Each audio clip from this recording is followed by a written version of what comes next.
Good afternoon, everyone. Welcome to our session. Thanks for joining us. My name is Joe Brady, and I'm the host today for a session that's going to cover some things that I know are driving a lot of you absolutely nuts, and that's the whole concept of blending electronic flash outdoors with ambient light. So let's get right into it. Now, for many photographers, from novice to experienced, the concept of mixing flash and ambient light in portrait photography is a subject that causes your blood to run cold. I've seen this.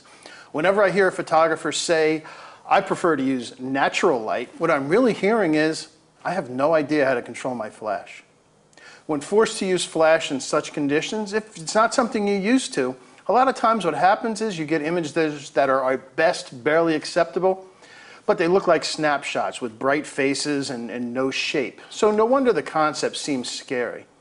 The goal of today's presentation is to take away the mystery of blending flash with ambient light and give you complete control to craft the portraits you want. Now, there are a couple of tools that you need to add to your photo toolkit to make this process both simple and repeatable. Besides our camera and flash, obviously, the other two items we're going to need are radio triggers to fire the flash and a light meter to measure the light from both the ambient and the flash contributions. These tools are going to allow you to concentrate on your subject and put you in control of the quality and the shape of the light. Now, first let me talk about the radio triggers. I mentioned this first. Radio triggers allow you to get your flash off the camera. Now, that's really the first step towards getting beautiful portraits. Really, if you stop and think about it, flash fired right from the top of the camera is generally fairly dreadful. Think about it. We've got this direct light coming right into the face.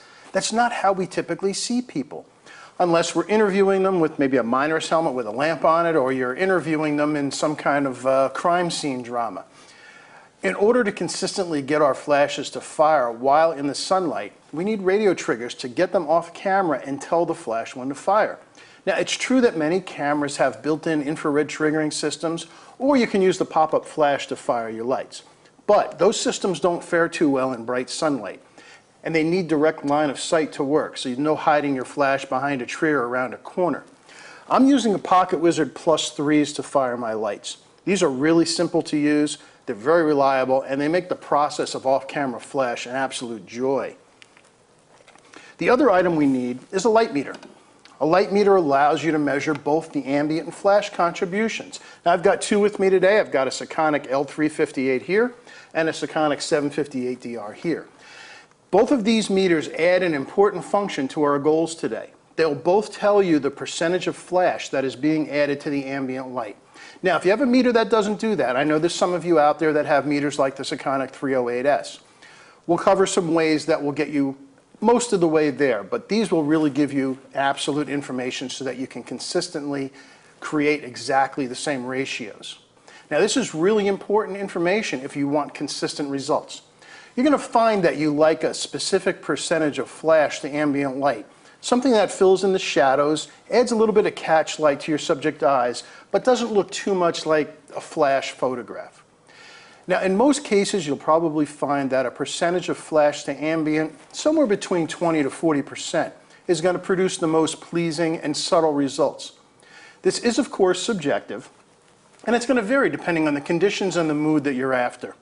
Now, we're going to see images today that show the flash contribution from anywhere from 0 to 90%. What's important is that you know how to create these results when you want, so you can get the portrait you're after. Now, the first thing that can really help you is getting to know your flash. Knowing how much light your flash puts out at different power settings and distances can really help make this process much easier. Now, this is pretty easy to measure, so I'm going to invite you to try these steps. In a room that is somewhat dim, I'm going to bring my flash over here. Now, first of all, by the way, I should mention, everything we're doing is complete manual. We're not doing anything TTL because we need to control these percentages. We don't want the flash to try to figure it out. We're going to figure it out. So when I turn my flash on, I'm set for manual, and I'm set right now for quarter power. That's a good place to start because it gives you some room to either increase or decrease power. So what I recommend is put your flash about 8 feet away from your position. And I'm going to turn on my Pocket Wizard here, and I have channel 6 on there. I've got channel 6 on my camera, but both the meters I'm using also have Pocket Wizard transmitters in it. If not, You can also fire your flash with your second pocket wizard and the meter will read it that way. But let me just turn this on and I'm going to set it. I'm using 160 ISO because that's what we did mostly when we were out shooting. 125th of a second. Let's take a look and see at about 8 feet away what contribution my flash is giving me. And let me take a little step back. That was a little close. That was about 6 feet. So from 8 feet away, I'm getting F8. That's a good thing to know. Now, if you're getting less than that, if you're getting 5, 6 or less, you might want to increase your power maybe from a quarter to a half. I'd also repeat that process with an umbrella or softbox if that's something you commonly want to use. Also, if you need a lot more flash or need a lot more distance, you might want to try to repeat that at ISO 640. That'll give you a reference with the sensor 2 stops more sensitive. This knowledge is going to give you a good starting point for placement, distance, and where you're going to put it for your subject. Now, this is really important to know. Now, I'm almost 6 feet tall, a little short. I know that my wingspan is about 6 feet. So judging 8 feet is pretty easy. I can just come out to about here. And again, I just point my flash or my meter back at my flash and I get my F8 reading. You're going to find one step closer is going to change the contribution of your flash by in about 10% increments. So if I'm at 20% flash from back here and I want to increase it to 30%, really just one step's going to do it. We're going to explore this some more and I'll take some questions about it because this part can be confusing, but it is really very simple. Now, even though I'm in the studio and it's fairly bright here, we're still getting pretty much close to 100% of the flash contribution. So you don't need to be in a completely darkened room. Just dim the lights a little bit. Once you know what your flash will put out at that 8-foot distance, that's something you can always repeat. And we'll see that put to use when we're out shooting. Now, a couple different situations we're going to explore today, blending flash and ambient light. First, you've got a subject in bright shade. Behind them, bright or variable daylight background.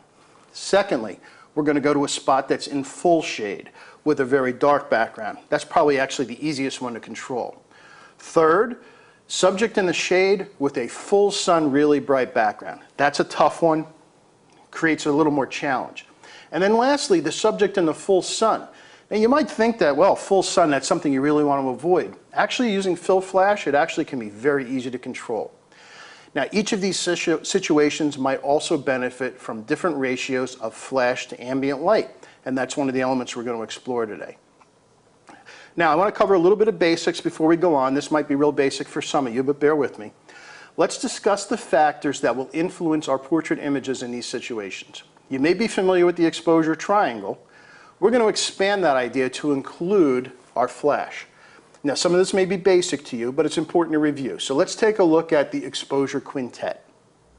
Now, before we start blending our flash with the ambient light, let's have a quick discussion about the 5 elements that will determine both the exposure and the ratio of flash to the ambient light.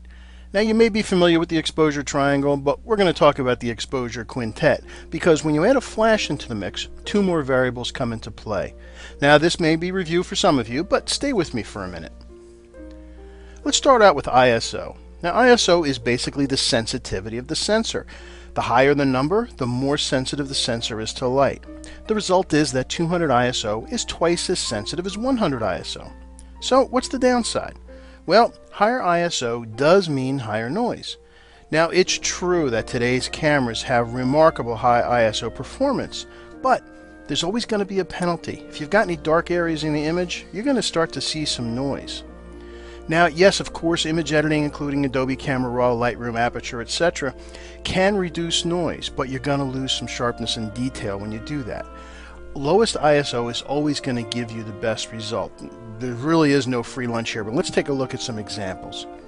So I just walked out the other day and I actually took a picture of the front of the Mac Group building in North White Plains, New York.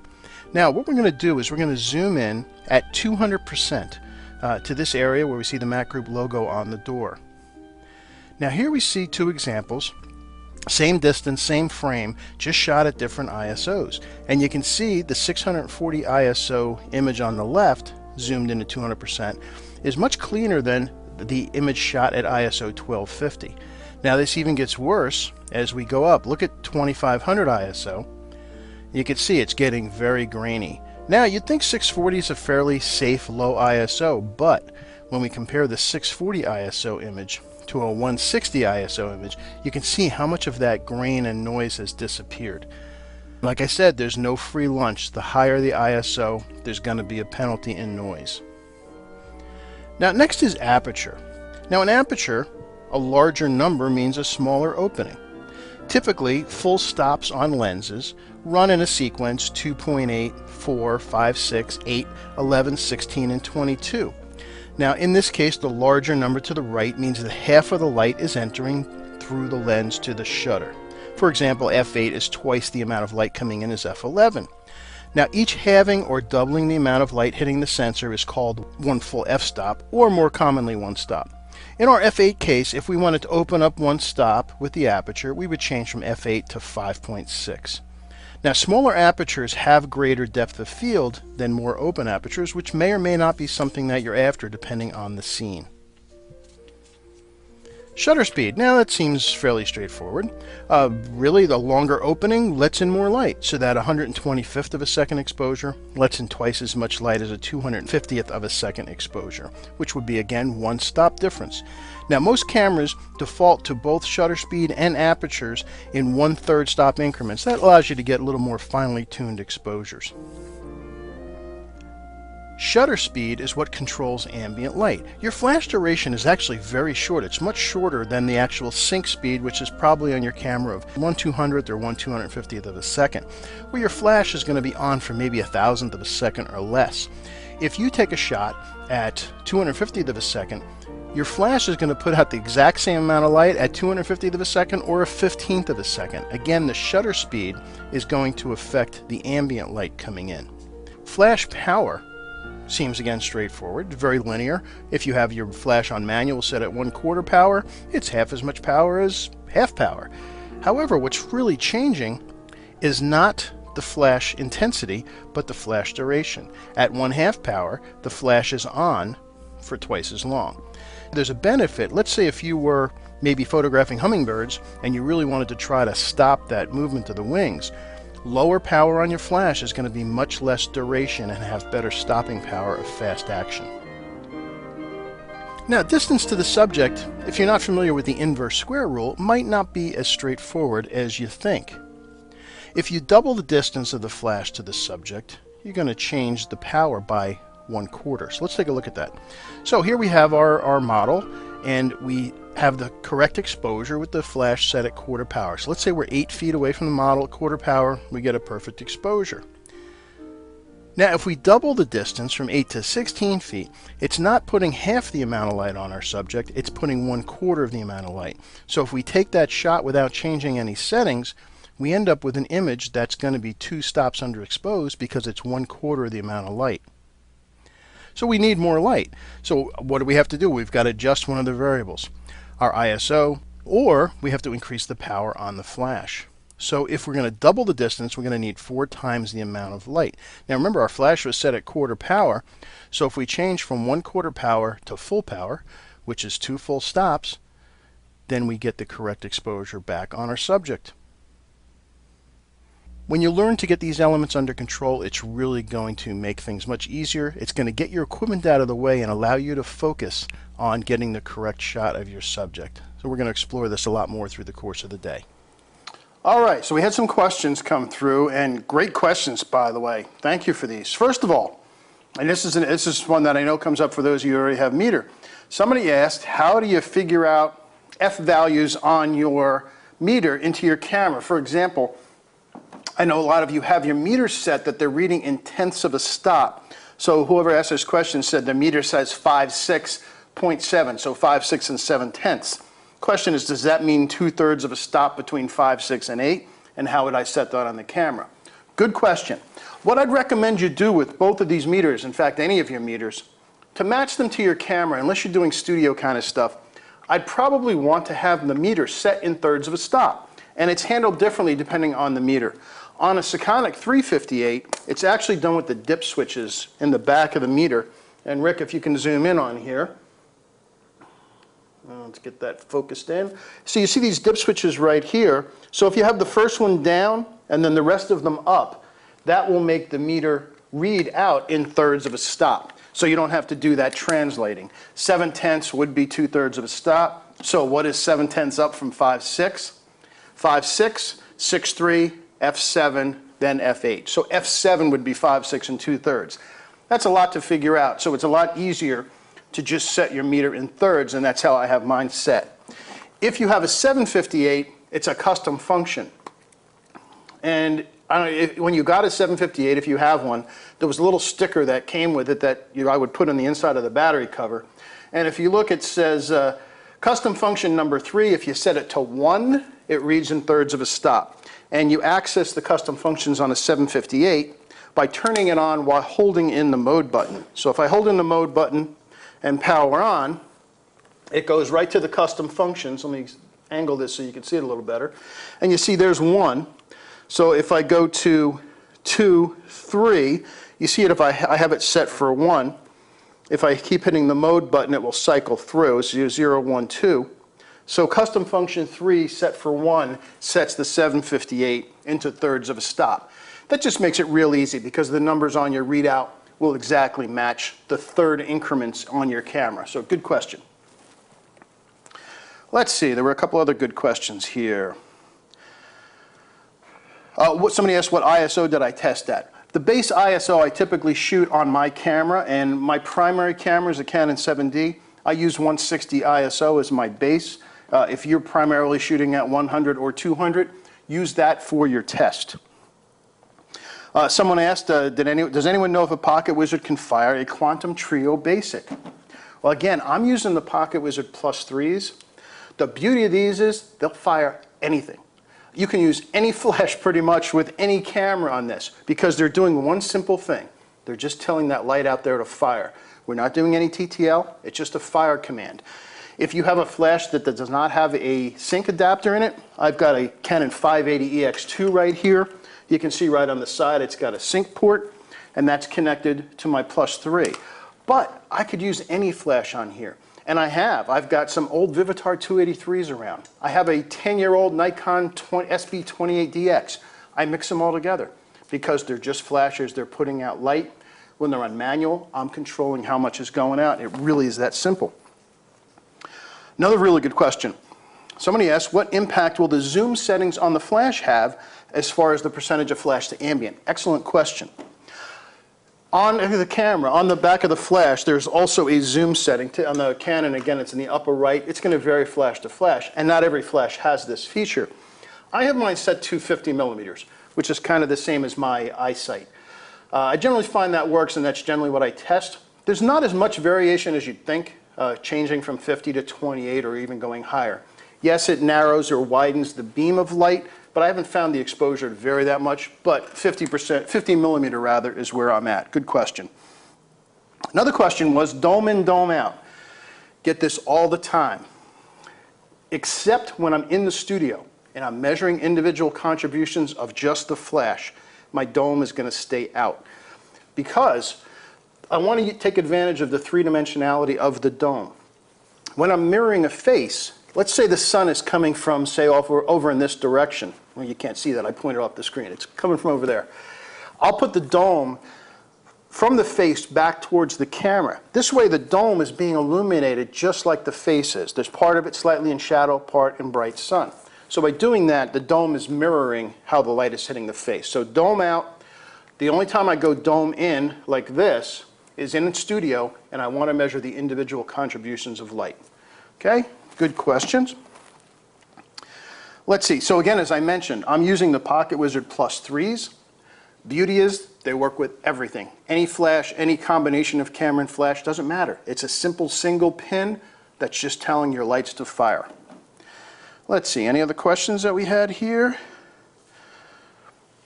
Okay. Somebody asked, why do I recommend 10th increments in studio? It depends. That's a subject for another day. In fact, we're going to do studio photography coming up. And it depends on what the subject is wearing. I may be concerned about tenths if, say, I have a bride in a dress, and I really want to push that white right to the edge, but I don't want to clip it. But in general, I do stick to thirds. Let's see. A couple other questions that actually will apply after our next video segment, so I will get to those shortly.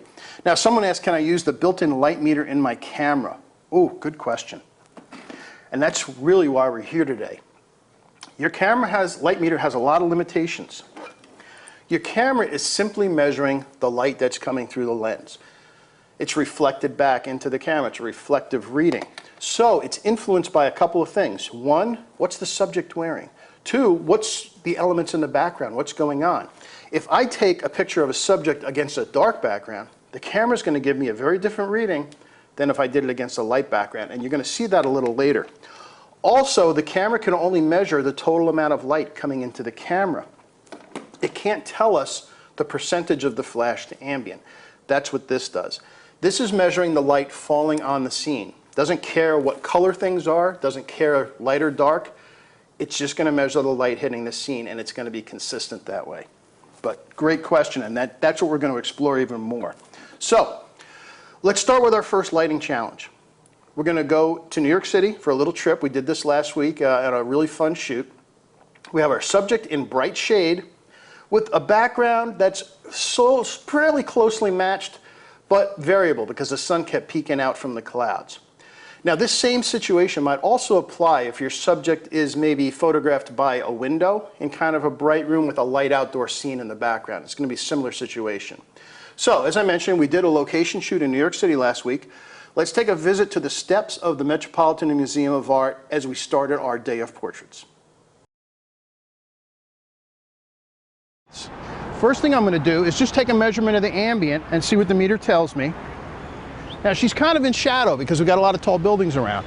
And to meter like this, since I want her face exposed correctly, I'm going to meter with the dome pointing away from her face. I'm not going to meter the light falling on her because that's going to leave this too much in shadow. In essence, I want the dome to mirror kind of the shape of her face because that's how the sun is hitting her. So at 160 ISO, I get 125 at f8. So let me just dial that in and go to 125 at f8 before the sun pops out. And just get my shot. And exposure's fine, it's a little bland, her face is in shadow. Now, I know ahead of time that my light at quarter power from 8 feet away puts out about f8 worth of light. So I'm at f8 already. If I add f8 from here, what it's going to do is duplicate the ambient light and fill in some of the shadows and look very natural. So what I'm going to do first is I'm going to meter that. So same thing. This difference is now I'm going to have Jen, our lovely voice-activated light stand today, and she's just going to point the flash at Bethany over here. So I'll come over here, take my reading, and it went deeper into shadow. One more time. All right, so now I'm getting 125 at f9. It added 1/3 of a stop, and it also tells me that's a 30% flash contribution. That's a nice amount. It's going to light her up a bit since she's in shadow. So I just go to f9, and now we get the same image, this time with our flash. The shadows are filled in nicely. We've got a nice catch light in Bethany's eyes, and it really is that simple. So what I'm going to do is bring it up to about 40% contribution. And with just having Jen take one small step in, that's going to increase the percentage of flash to ambient. So let's take another meter reading. And it's exactly what happened. We're at 125 at f10, but now the flash is 40%. So we added another 1/3 of a stop to our exposure. Beautiful. Now, since this light is kind of directional, let me just get Jen over here before the sun comes in. Just kind of point it right on the left side of her face. Kept the distance, I just changed the angle a little bit. Nice. Now what's happening is the sun's peeking in and out of the clouds. So every once in a while, the background behind Bethany is lighting up. Since the flash is now providing 40% of the light, it's going to be much less of a harsh transition. It's going to look a lot more natural. Now you can see the sun starting to peek out behind. The stones behind her are starting to open up. If I let the camera do the metering, that's going to fool it. It's going to end up making her even darker in shadow. In fact, let's do that one first. You can pretty much guarantee it's not going to be good. And yeah, it's exactly what happens. Since there's no flash, now the light on her is very flat. There's kind of shadows. So we need to do something to open that up. So once again, we're just going to bring our flash in So let's get you a little bit more flat on, about right there. I'm going to take another meter reading. All right, so at there, I'm at 1/25th at f11, and now it's 50% contribution, because Jen's a little bit closer and it's a little more directional. Let's give that a try. I don't know if I'm going to like that much contribution of flash. 50% is getting to be a lot. It's going to start to look like we're using flash, but let's see what happens anyway. Let's actually light into the part of her hair. So let's come on over this side. So what we're going to do is, this time, we're going to light this side of her face. I'm going to move over a little bit, so we'll end up having a little bit more of a short lighting on her. So if you can just look this way a little bit. Jen, you're going to point the flash right here. Come around a little bit more, not closer, right there. All right, so let me go ahead and meter that. And we're back to 1/25th of a second at f11, and that's a 40% contribution, which should be pretty good. So let's go ahead and do that. So tilt your head a little bit. Come on, give me one of your Bethany looks. And nice, even better. Beautiful. Now it's almost like we're almost getting kind of studio lighting here. All right. Keep the questions coming through. These are great questions. Thank you for that. By the way, if you did join us late, join the chat room, because the questions are coming through there and they're ending up right here on my iPad, so I get to answer them. So, first thing, let's make something really clear. A couple of you asked, is my camera on matrix metering or spot metering or whatever? The answer is, it doesn't matter. I'm not using my camera's meter at all. My camera is on full manual. That's where we're letting this meter tell us what we should be set at. I'm on full manual. My ISO is set for 160. My shutter speed is variable depending on where I want the background, which we'll see in a little bit. And this tells me what my shutter speed and my f-stop should be. So the camera metering doesn't matter. Typically, I leave it on matrix. If it's backlit, I might go to center weighted or spot, but I don't use my camera's meter all that much. I pretty much travel everywhere with my, my handheld meter. Somebody asked, another interesting question. Somebody asked that families want the photo in front of mountains with the sun setting behind them. Really hard to expose for the background and get the fill flash correct. Any tips? 2 more segments. That's actually a video exactly that. You've got somebody basically in shade, which is kind of the same thing as having them backlit. And yes, it is difficult to overcome. You might need to add some lights, but we'll talk about that in a little bit. Someone else asked that their flash and camera sync at 200th of a second. Wanted to take a portrait of a girl under shade and expose for the background at f4 ISO 100. However, f4 will blow out the highlights.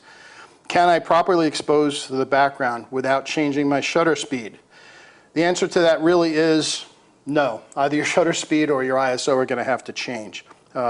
We'll talk about that also as we're coming up. Somebody mentioned they're using a 430EX Canon flash, and they can adjust the zoom. Is it better to use wide or narrow flash beam? It really depends on your subject. If it's just a single person, I'd put it somewhere in the middle, somewhere wider to mid. I typically have mine set at 50 millimeters. It depends on the distance to the subject too. Remember, with the inverse square rule, when you start getting a lot further away than 8 feet, if you've got your flash 15 feet away, you're not going to be putting out all that much light, so you're probably going to want to have it pretty beamed in at that point. I generally have my flash 8 to 10 feet away from the subject. So I do keep the zoom at around 50 millimeters. Somebody asked about calibrating meters. Really a subject for another day. Actually, if you go onto the Sekonic website, there is a software called DTS where I go over how to calibrate a 758. I kind of cheated. I actually calibrated my 358 to my 758, but we'll cover that on the website shortly. Let's see. Oh, someone asked, okay, I understand flash contribution has a lot to do with the look you're looking to create. What percentage do I like to shoot at? Depends on the scene somewhat. In general, I like somewhere between 20 and 30% flash contribution. At that point, you can barely see it. Really what it's doing is filling in the shadows, but 30%, even 25 to 30% puts a really nice catch light in the eyes and adds a sparkle and really opens up the eye. So I do really like that. Someone asked, In the shoot that you just saw, the one we were on the steps in the Metropolitan, could a reflector have been used instead of a flash? Yes and no. Yes, a reflector would take some of the background ambient and fill in a little bit. The problem was there was no direct sun, so it would be hard to use a reflector to really get the fill we want, and we're certainly not going to have the ability to create a catch light. There are some shoots that we're going to see shortly where a reflector probably would have worked pretty well, but I like the control of the flash. And again, you're missing the catch lights. Let's see. Somebody asked, do I use any filters to match the flash and ambient light? Actually, in general, I do not. I use a color checker passport to create a custom white balance, which I did not show today, but that was actually the first thing we did before we started. The flash color temperature is actually pretty close to daylight. It comes in at about 5500 K. So with a 30% contribution versus the sun, generally daylight is going to match very nicely. So that also answers the question of the color of the flash versus the ambient light. When we're out in sun, again with the flash giving us 20 to 30% flash contribution, the color temperature pretty much matches. It might have a slight warming effect to it, but generally for skin tones that's always nice. Okay, anything else? Oh, one last question. Someone asked, what autofocus settings do I use? Good question. I know a lot of people like to play with the autofocus and pick a side where they're going to have the focus point. I'm old school on this. I use a single focus point dead center in my camera. I will then focus on that point, typically on the eye that's closest to me, and then I reframe with the shutter depressed halfway. That way I know that eye is in focus, and that's really what I care about, and then I can reframe anywhere I want. I don't rely on all the focusing segments in the camera. I'm old school that way. If you like to use the camera for focusing, go for it. I like just the one center point. It all comes down to knowing your equipment and keeping it from getting in the way. That's really the biggest thing. Okay, so let's continue on. So as you saw from our shoot, I think it's already quite plain to see the benefits of being able to control the amount of flash you use outdoors. Yeah, with a lot of editing in Lightroom or Photoshop, I might have been able to get similar results. I could have added a catch light, I could have brightened up one side of her face, but it certainly would have been a lot of work, and our goal is to get it right in camera. Now, we also saw that knowing the approximate power of your flash at a fixed distance, again, in my case, quarter power, at 8 feet with an ISO of 160 gives me f8. So, for example, let's say you have a meter that does not give you the percentages, and you kind of want to be in the 30% range. Well, if I take an ambient reading, and I get f11, and I place my flash at quarter power 8 feet away, that's adding f8. f8 is one stop less than f11. So 2/3 of the light's coming from the ambient, 1/3 from the flash. That's going to put you very close to 30%. So if you have a meter that doesn't do the percentage, knowing those contributions will get you there. Again, I take an ambient reading at f16. I still know my flash is going to put out f8 at 8 feet away. Now it's putting out a quarter or so. So I know that contribution in that case would be between 20 and 25%. So that's a way to do it if you don't have a meter that tells you exactly. So let's move on. Our next location had very different conditions. We started walking through the park from the Metropolitan Museum of Art right across to Natural History on the other side. We were in full deep shade with a very dark background. This kind of situation actually gives you probably the most flexibility because you have a large amount of control. You're really controlling where the light's coming from. This spot was also a perfect example of how the shutter speed determines the brightness of the background. Since we were only using one small light, this is all we were traveling with. In fact, I didn't even pack a light stand. You see that Jen was holding the light for us. I didn't have any extra light to illuminate the surrounding areas. Because the ambient light level was low, and this is a really important point to remember, changing the shutter speed is what changes the ambient exposure, not the flash contribution. Your flash has a duration of, 500th of a second or less, and it goes down dramatically as you bring down the power. This means that the amount of flash in your shot is going to be exactly the same at 250th of a second as it is at a 15th of a second. You also might be amazed at how slow a shutter speed you can get away with when hand holding your camera if the flash is providing a lot of the light. And this is happening because of the short duration of this flash. It freezes movement as long as the ambient light is low. So let's continue our stroll in Central Park and see how this concept works. By the way, and I'll actually mention this in the video clip, this same type of situation occurs if you're photographing a wedding. If you're doing a reception shots in a dark reception hall, same kind of thing. The flash is providing most of the light. When I'm shooting a wedding reception, the shutter speed on my camera is typically around 1/15 of a second because the flash is going to stop the movement. The background, the far background, is out of focus anyway, so it doesn't matter if my camera blurs it a little more. So let's take a look. We're going to do something in full shade, which means the ambient light isn't going to be contributing a whole heck of a lot. So we're going to actually use the flash, kind of like in a studio situation. So first thing I'm going to do is take an ambient reading. And it's pretty dim in here. At 160, I'm getting 2.8 at 1/80th of a second. So the flash is definitely going to be the primary light. And let's see how that looks. I mean, it'll be okay.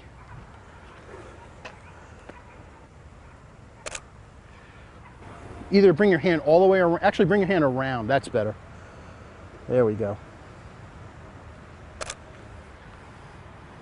Her face is a bit in the shadow, so it's time to bring out the flash. At 8 feet away, and my arm span's a little short of 6 feet, so a little bit 2 feet beyond my hand, will be f8, which is going to be too much since we're shooting at 2.8. So come on over here, Jen. So we're going to get Jen 8 feet away. That's 6 feet. There's 8 feet away, about. Now, f8, 2.8. 2.8 to 4, 4 to 5, 6, 5, 6 to 8. That means this is going to be 3 stops brighter. It's going to be really harsh. In fact, let's just go ahead and do it, just so we can see what it looks like. So point right here over at Bethany. And, interesting, at 1/80th of a second, we get 6.3, because now the flash is contributing 80% of the light, which is really a crazy amount of light. So let's go ahead and do that, just so we have an example. Here we go, you ready? Beautiful. It's actually kind of an interesting look. Obviously the flash was used. It's kind of dramatic. So one of the things about knowing the percentage of flash to ambient is you get to decide the kind of look that you want. If I want to make the background even darker, I can increase my shutter speed, and it's going to make this probably close to 100%. So we're going to try that. If I go up to 200th of a second at 6.3, the flash contribution is then going to be 90%. It's almost entirely flash at this point, and the background is going to get really dark. So let's give that a try. So again, I'm still at 6.3, but now my shutter speed is at 200th of a second. And yeah, now it looks like it's nighttime and we just have a flash illuminating Bethany. Again, it's a look, I don't particularly like it, but you can give it a try. To soften the shadows a little bit, I'm just going to ask Jen to come around this way a little, about right there. Again, her distance to Bethany hasn't changed. What's changed is just the angle, so we'll get a little more light on this side of her face. Yeah, again, interesting. I don't necessarily like it. Let's get a full length. And yeah, it looks like she's standing in midnight. In fact, I can show you. Take a look. Looks like you're, even though it's daytime. So I'm going to do the same thing again, except now I'm going to back down to 1/80th of a second again, and at 6.3. And now let's see what that looks like. All right, now the background is starting to lighten up a bit, although it's kind of it's not a bad look, but it still looks very flashy. Since we're shooting it fairly wide open, the background's kind of blurry anyway, and since the flash is providing so much of the light, I can continue to drop my shutter speed fairly low. In fact, when I shoot weddings at a reception, my camera's typically at 1/15th of a second or so because the flash duration is so short. So what I'm going to do is I'm going to open up the background again. So I'm going to go a full stop. So I'm going to go from 1/80th of a second to 1/40th of a second. So that's going to open up the background a full stop, but the light on you is going to be the same. So let's take a look and see what that does. And yeah, that's decidedly nicer. You can see here. In fact, you can see the difference. Big difference. One for the other. So by going down to 1/40th of a second, the light on her hasn't really changed. What's changed is the background, which I'm controlling with the shutter speed. I'm going to go even a little further. I'm going to open up at 1/20th of a second, and we'll see how sharp it holds. Actually, I want to see what the ambient light percentage is at 1/20th of a second. Oh, another murder in New York. Let's see. At 1/20th of a second, we're now at f8, the flash is now 40% of the contribution. That means we got 60% ambient light. 20th of a second is pushing it, trying to handhold that. I don't think I'm gonna be able to keep that sharp, but let's try it anyway. And yeah, I don't know how sharp it is because trying to hold the camera at 20th of a second, you gotta do that, use a tripod. I traveled very light today. Let me go ahead and zoom in though. Let's see how sharp this is. Actually, it's pretty damn sharp. Okay, it worked. So even at a 20th of a second with 40% of the flash, it held pretty still. And what's really nice is even though the light is fairly even, look at the nice catch lights we got. Yeah. So it's a nice little catch light in our eye, which really opens things up. All right, so let's do a couple more shots, and then since the sun, it seems to be just about ready to come out full, then we'll move over to the castles.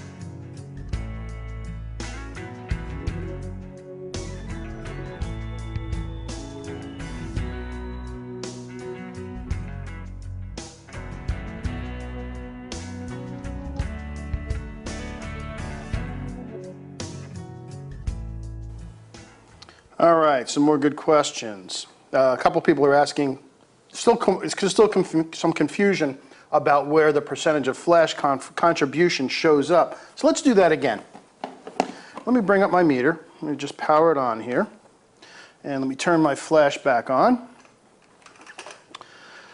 All right. So I'm gonna put my flash right here, and I'll ask Rick to zoom in after we do this. I'm gonna step back about 8 feet. I'm gonna point back to the flash.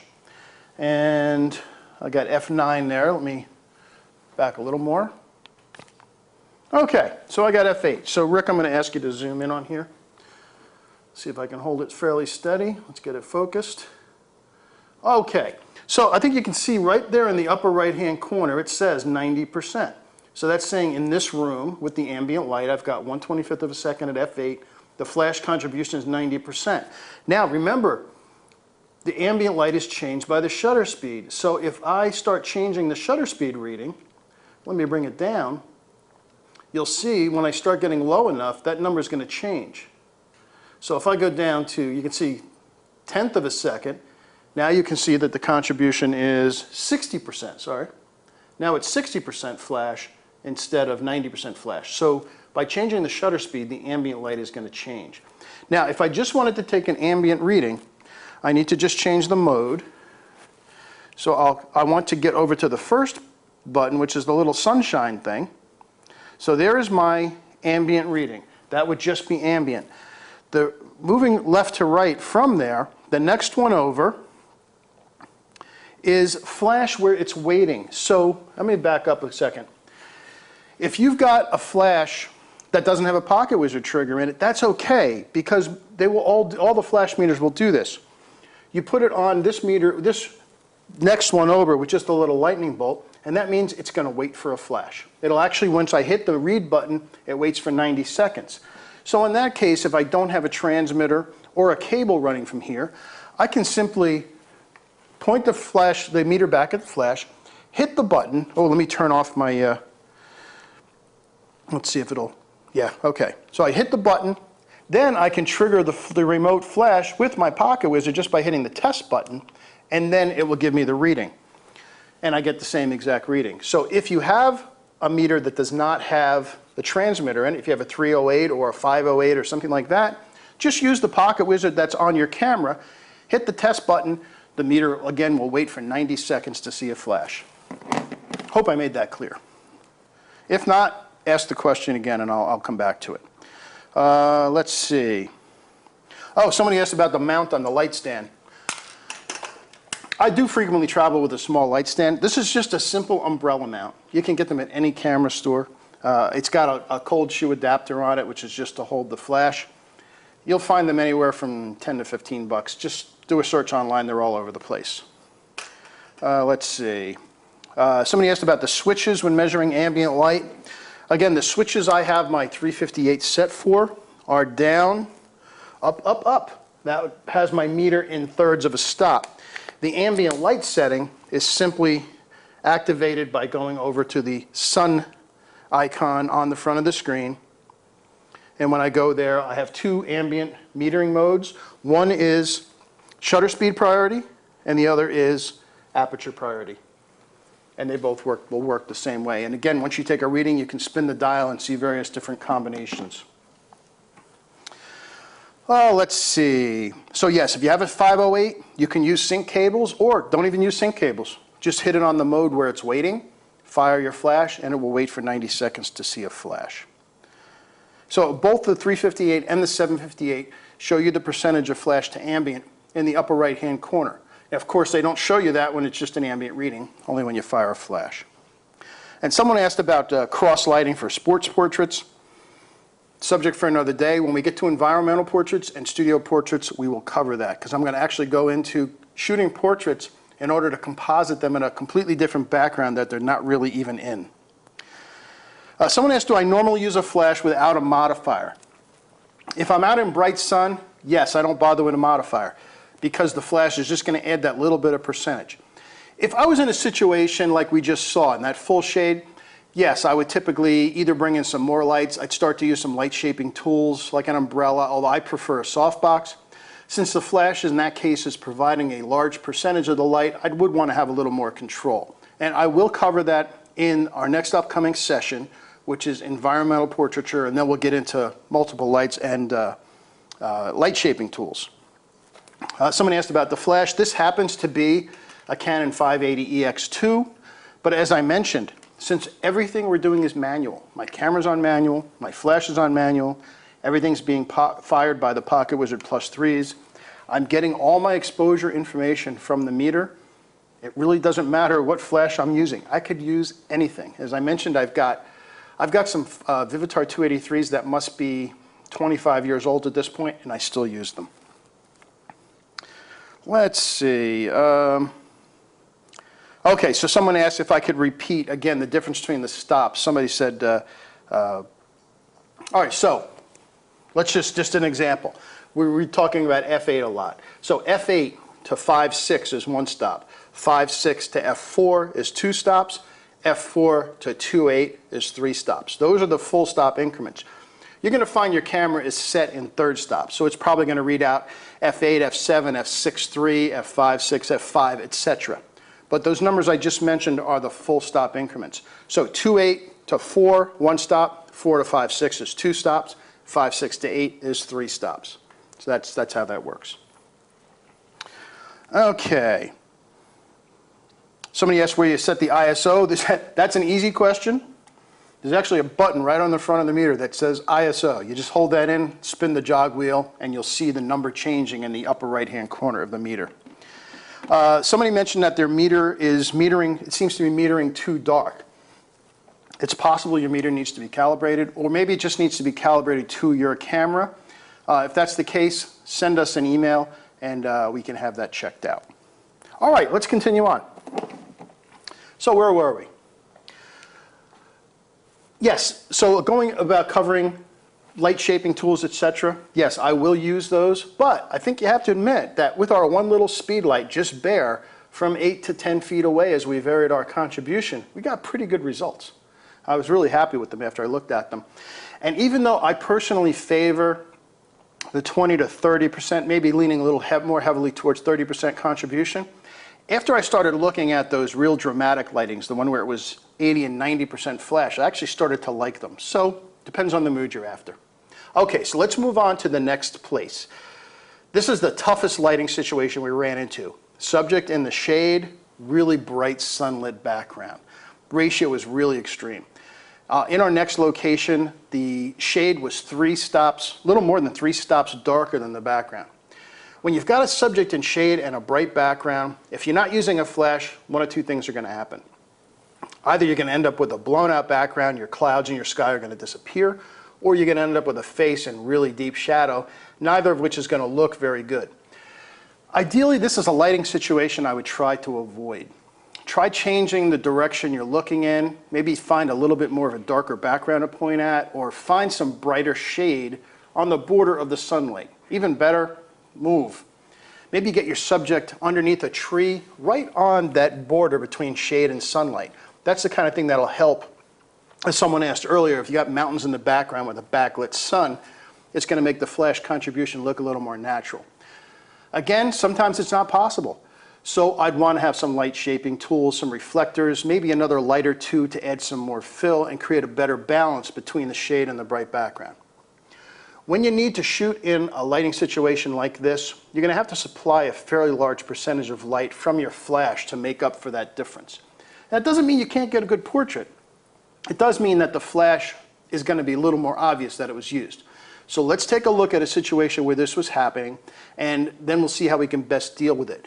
Now, while we were there, we also got out from underneath the shade and went out into the full sun. So you'll see a comparison of what happened. Take a look. So another situation that happens a lot. We're kind of in this pagoda thing, again, next to Belvedere Castle. And right behind us, we have the green duck pond. But this is a common situation where you've got somebody that's in shade and the area behind them is really bright. So how do you even that out? If I expose correctly for you, the background is just going to disappear. If I expose correctly for the background, you're going to be in deep shadow. So that's where we need to bring in the off-camera flash.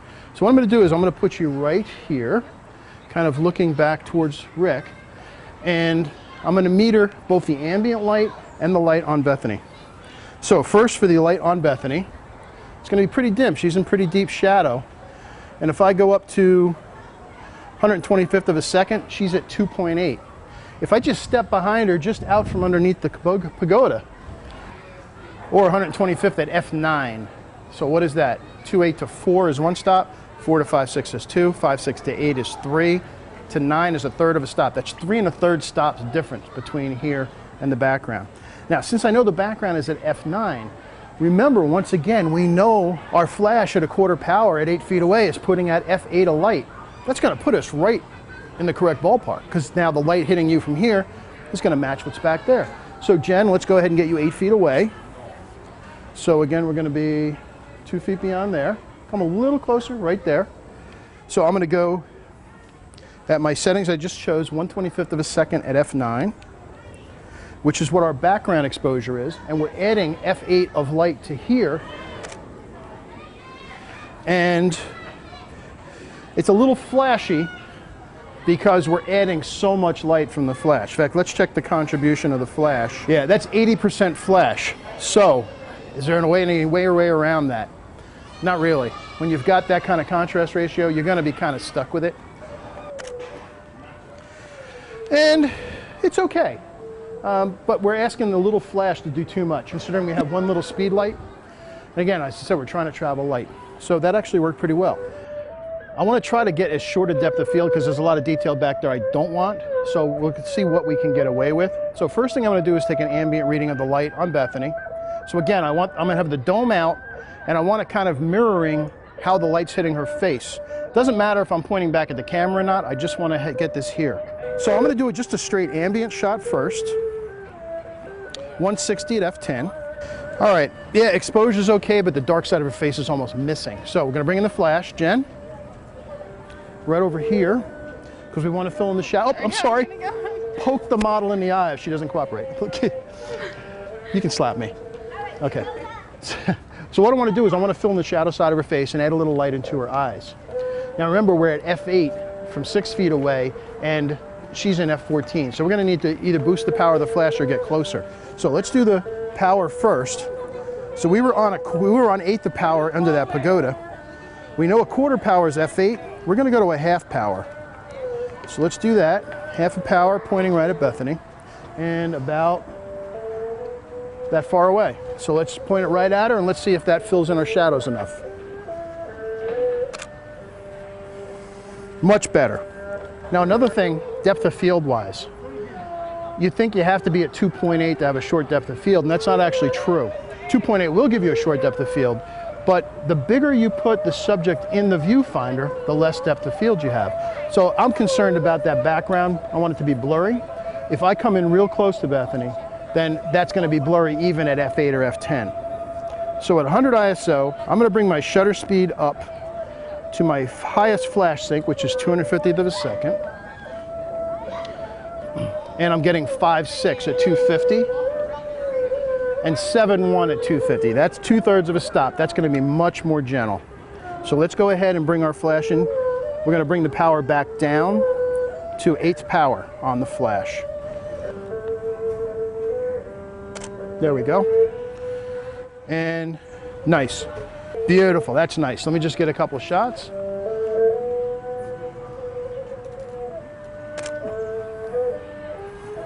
Very nice, that's working very nicely now.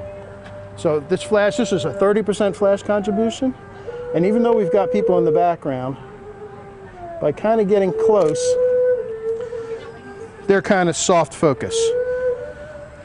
Okay, so let that be a lesson to you. First of all, unless you know the model really well, you're friends with it, don't touch your model, and definitely don't poke them in the eye. Okay, a couple questions just before we continue on. Somebody asked, can the 308 be set in 1/3 stop increments? The answer is absolutely. I don't have one right here with me, but again, if you turn it on, holding in the mode button, it actually goes through full stop, half stop, third stop. Those are the three choices. Someone asked about using exposure compensation and flash compensation getting the desired results. Some folks are really interested in that, particularly do TTL shooters. Again, I do everything when I'm shooting full manual. So exposure compensation and flash compensation never enter into the equation. I'm getting my information from here. I'm not playing around with the compensations on the camera. Whatever this tells me, that's the settings that get put in, and I get perfect exposures every time. Someone asked about, will the Pocket Wizard Plus 3 work with any hot shoe on any Nikon or Canon camera without a cable? And the answer is yes. It's just a single pin. I don't know if you can see it there. It's a single pin. Any camera that's got a center firing pin in its hot shoe will work. I understand there are a couple of new cameras that have that center pin offset, so they may not work with this. If you're not sure, go on a Pocket Wizard's website. It's just pocketwizard.com, and they have a compatibility list there. Somebody asked about high-speed sync, if you got a background real bright. Subject for another day. The Pocket Wizard Plus 3s that we're dealing with are limited to the flash sync of the camera, the standard flash sync, meaning in most cases a 250th of a second. For that real high-speed sync flash, that is something that is the domain of the Pocket Wizard Mini and Flex. Again, a subject for another day. I have done some programs on that, and we will have some more coming up in the future. Let's see, anything else? Somebody asked what lens and camera was I using. Here it is, Canon 7D, Canon 24-72/8 lens. Let's see. Oh, someone asked about mixing ambient flash. Is custom white balance absolutely necessary, or can you use auto white balance? Me personally, I always stay away from auto white balance. I'll pick a color temperature because I don't want a variability there. Typically, I'll have it set for daylight. If I'm in daylight, I have it set for shade if I'm in shade. But I will always take a picture of the color checker so that I have a reference for color. Let's see. A couple of you were having some issues with specific meter questions. Something seems to be going wrong with that. For those of you, we'll give you the tech support number to talk to. They can go over through the manual with you, through the steps, step by step. Let's see.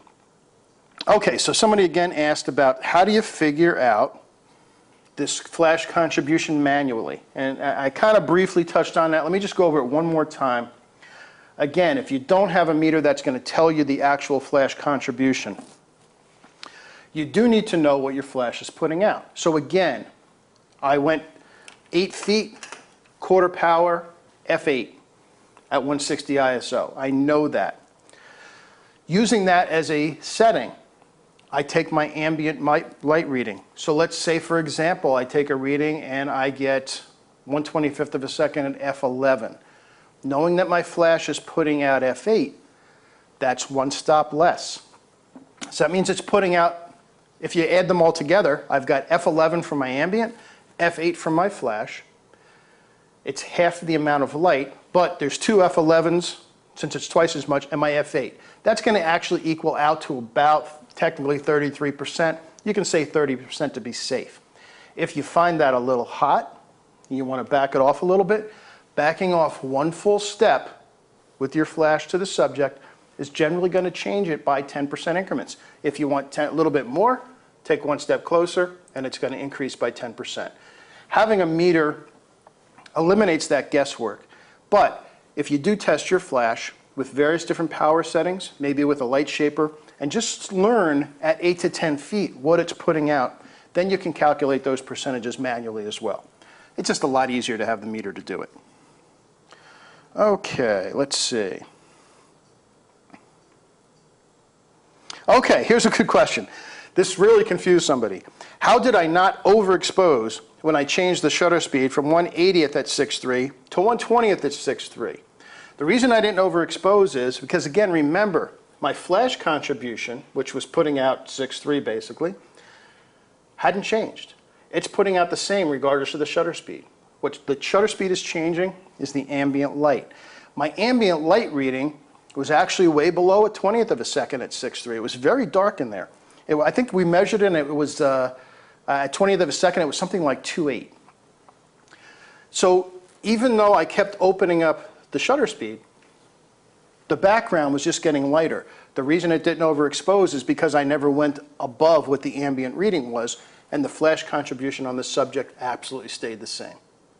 All right, so we're just about out of time, so we got a couple more things to cover. Going back to the video you just saw, you might have noticed that we ended up getting better results when we moved out from under the shade and actually into direct sunlight. In the direct sunlight, we just needed to add enough flash to fill in the shadows under the eyes, under the chin a bit, and it really produced beautiful results. And remember, those images were just bare flash. It's actually a really nice way to create a great fill flash results because we've only got 20 to 30% contribution there. Yes, in that situation, you can get similar results with a reflector, but you have less control over the catch lights. What you end up is having some kind of big giant catch light in the eye, which maybe not look that great. So let's move on to our last situation. We're going to have our subject again in bright sunlight. This time, different color backgrounds. We've got one with a really dark background and one with a light background. And again, you're going to see just adding 20% or so fill flash is going to make a world of difference. So here's the process I would use again. As I mentioned, take that meter reading with your ambient light. If you get 1/60th of a second at f16, I know my flash is putting out 8. How many stops down from 16 is 8? Well, when you're doing fill flash outside, you're probably going to want it to be 1.5 to 2 stops less than your ambient reading. So f8 to f11 is 1 stop, f11 to f16 is 2 stops. So again, knowing my light is putting out f8 at 8 feet away, with f16 as my ambient, that's going to contribute about 20 to 25%. It's going to be perfect. If you need more light on the subject in that case, then, and you can't get any closer, then what you're going to have to do is you're going to have to increase the power on your flash unit. So let's get this finished up. We're going to take one last visit to New York City. This time we crossed all the way across the park, and we went to the plaza in the middle of Lincoln Center. Again, 2 interesting backgrounds, one with a dark pool and sculpture, the second with a bright white fountain.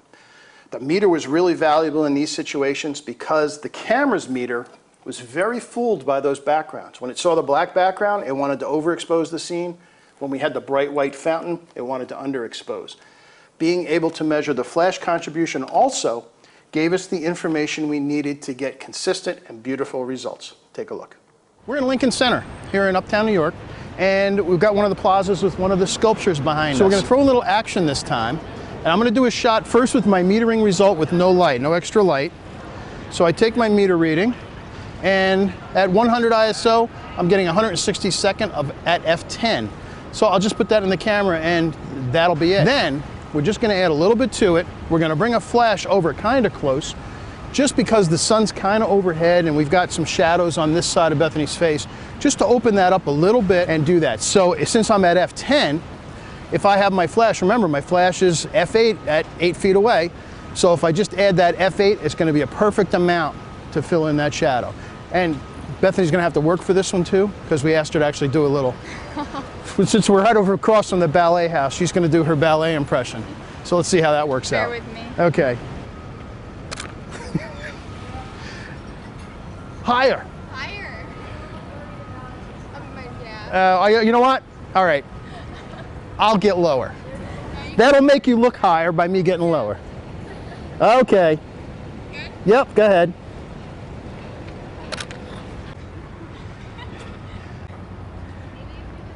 Got Jen with the flash. Flash is going to be a 20% contribution, just enough to fill in some shadows, add a little bright to the catch light. And I will get down lower, so Bethany doesn't cause a stir. So you're going to be right over the sign. Right over it. Yep. Okay, ready when you are. Up. We got to work on your form. Because your hair kept blowing in your face. All right. All right, go ahead. Point it right at her face. Okay, whenever you're ready.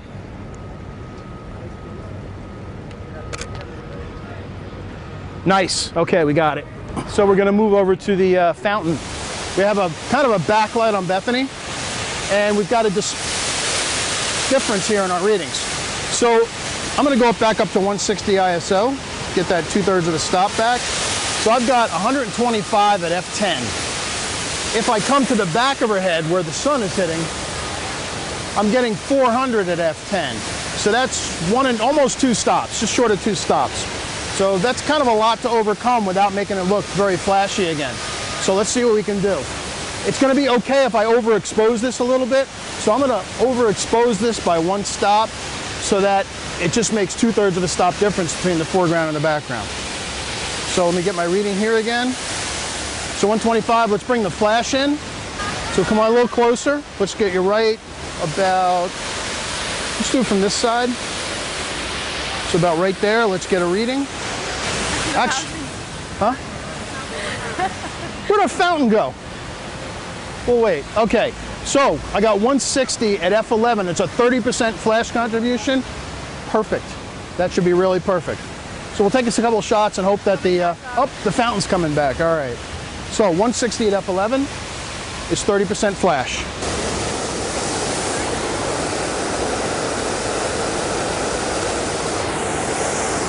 Nice. Yeah, and without the flash, she is completely in shadow. So that 30% flash contribution, since she's slightly backlit by the sun, makes an absolute world of difference. And having the meter, you need that. You need the 358 or a 758 to tell you what that percentage of flash is. Because that's the only way you're going to figure it out. There's no other way. All right, the fountain's coming back. Let me take a shot without flash again. Yeah, Jen, flash again. Right at her chin, down a little lower. There we go.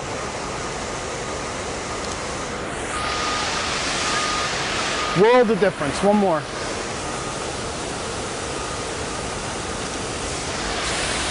And that's it. It's that simple. I love it when you guys ask wise guy questions. So you want to see me ballet dance, huh? No, you really don't. You don't want to see me do any kind of dancing. Trust me on that. Okay, a couple quick questions because I know I'm running over. Let's get these answered. Someone said if you're shooting raw, does it matter how you have your white balance set? Technically, no. It really doesn't because you can set it after the fact. However, if I have my white balance set correctly, the image that shows on the back of the camera is going to be more accurate because the image on the back of the camera is a JPEG that is processed using whatever current settings you have in your camera. So if you have the white balance set correctly, you're just going to get a better representation. Not that I judge final image on my camera. I mostly use that for composition reasons, but it does give you a sense if there's a problem with color. Someone asked if high contrast scene, can you add a neutral density filter to darken the background? Yeah, but it's going to darken everything equally, so it's really not going to help you. Let's see. Oh, good question. And your flash is on a stand. Let's say you don't have the lovely Jen with you to act as your voice-activated light stand. Where do you point it? Do I point it at the face, above the face, etc.? Good question. Typically, if I'm doing a portrait that's going to be maybe a head and shoulders shot, I'll typically point the flash high chest, neck area. I don't point it at the face unless I'm looking for that fall off. You might have noticed when we were under the shade and I was doing some full lengths, I had Jen actually rotate the flash so that the flash head was vertical to give me a little more spread in that direction. But generally, when I'm shooting from 8 feet away, I'm generally pointing the flash about right here. Someone asked if your ambient reading is 100th at 5.6, for example, and you want to underexpose the ambient a stop while using the flash, what's the difference between setting the camera at 1/200th at 5.6 or 100th at f8? No difference. They're exactly the same amount of exposure. It's going to affect your depth of field a little bit. Other than that, they're the same. And let's see, just about lastly, someone asked, can you use the camera's meter in spot modes to substitute for a handheld meter? You really can't. You can use a spot mode on your camera if you don't have a 758 and you're trying to gauge the brightest highlight in your image, which is, again, a subject for another day. But it's still reflected versus ambient light. It's still going to be determined by what it is you're pointing at, so you really can't do that. Let's see. So somebody asked, why am I not using the 758 and metering out of the eyepiece, which is what you do when you're looking through here. That's for spot metering. I use that when I'm doing landscape photography, not portraits. For ambient light metering, you don't look through here, you just use the dome. All right, let me finish up because I've run way over time. I really appreciate your questions.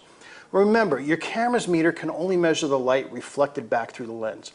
Reflected light is going to be influenced by your clothing and the skin, the color tone of the surrounding elements in the scene, and in addition, it cannot measure flash and ambient separately.